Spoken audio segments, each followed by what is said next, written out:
मिटा दे खाक में हस्ती अगर कुछ मर्तबा चाहे कि दाना खाक में मिलके गुले गुलजार होता है।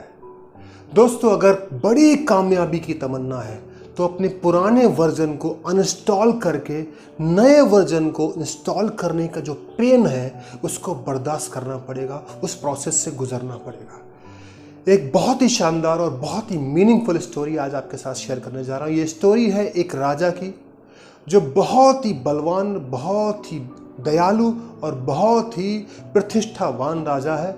इसके राज्य में हर प्रजा का नागरिक एकदम खुश है, संपन्न है, सर्वगुण संपन्न जिस राज्य को बोलते हैं वो राज्य का ये मालिक है। एक ये बहुत ही शानदार राजा। इस राजा की उम्र हो चली है तो इसका एक बेटा है राजकुमार। 1 साल के बाद जिसका राज्याभिषेक होना है, उत्तराधिकारी नियुक्त किया जाना है, उस बेटे को राजा बनाना है। लेकिन इनकी एक प्रथा है। वो प्रथा क्या है कि 1 साल के लिए राजा बनने से 1 साल के पहले राजकुमार को एक फकीर के यहाँ तालीम के लिए भेजा जाता है। उस 1 साल के भीतर ना तो कोई उससे मिल सकता है, ना कोई संदेश दे सकता है, ना आ जा सकता है। इस राजकुमार को भी उस फकीर के साथ भेज दिया जाता है। 1 साल का समय बीतता है। वो दिन आ गया जिस दिन राजकुमार वापस आने वाला है। कल उसका राज्याभिषेक है, कल वो राजा बनने वाला है। आज शहर को दुल्हन की तरह सजाया गया है, फूलों से, गुलाल से, जगह जगह पर रंगोलियां बनाई गई हैं। इस देश की, इस राजा की प्रजा तो है ही स्वागत करने के लिए तैयार। कई और राज्यों की प्रजा भी उस राजकुमार के स्वागत करने के लिए तैयार है। इसी माहौल के बीच में एक बुजुर्ग व्यक्ति और एक वयस्क का, यानी कि एक राजकुमार का आगमन होता है। लेकिन यह राजकुमार जैसा दिख नहीं रहा है। जैसे ही राजमहल में इसका प्रवेश होता है, दरबार लगा हुआ है, राजा ऊंचे से सिंहासन पर बैठा है और बहुत सारे देशों से आए हुए राजा भी बैठे हैं। जब आगमन होता है तो माहौल कुछ इस तरह का है। इस किशोर के ऊपर चीथड़े लिपटे हुए हैं, शरीर पर मोटा मोटा मैल चढ़ा हुआ है, बाल बिखरे हुए हैं, मिट्टी लगी हुई है, दाढ़ी बनी नहीं है।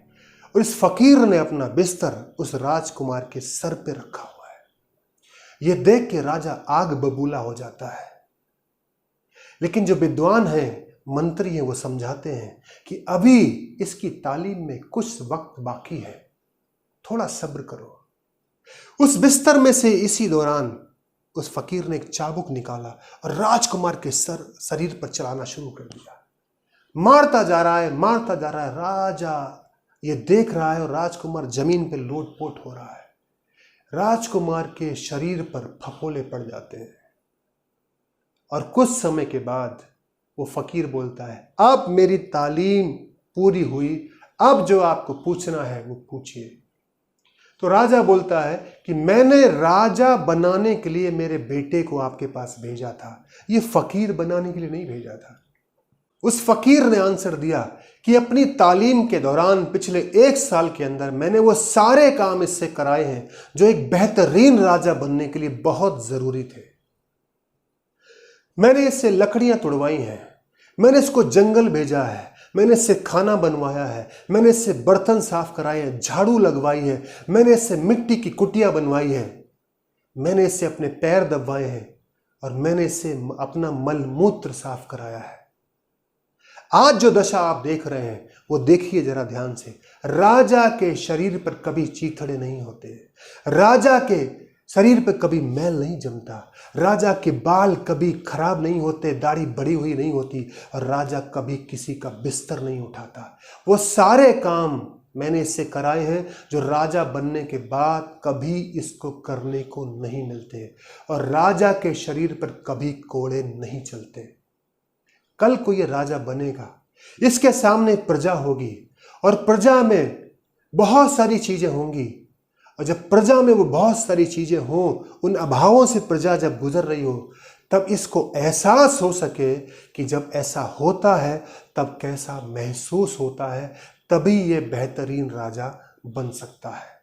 तो एक बेहतरीन राजा बनने के लिए वो सारे काम करवाए, एक वर्जन अपडेट करा दिया उस फकीर ने, क्योंकि उनके यहाँ वो प्रथा थी। तो माय डियर फ्रेंड्स, मेरी भी एक ख्वाहिश है, मेरी भी विश है, मेरी ये तमन्ना है, आपको सब मिले जो आप चाहते हैं, आपको सब मिले जिसके आप हकदार हैं, लेकिन आसानी से ना मिले। क्योंकि जब आप ऊपर उठ जाएंगे, जब आप राजा की तरह बन जाएंगे, तब आपके आसपास भी बहुत सारे लोग होंगे, उनके जीवन में बहुत सारे अभाव होंगे, उनके अभावों को आप महसूस कर सकें। तो आपको सब मिले लेकिन आसानी से ना मिले।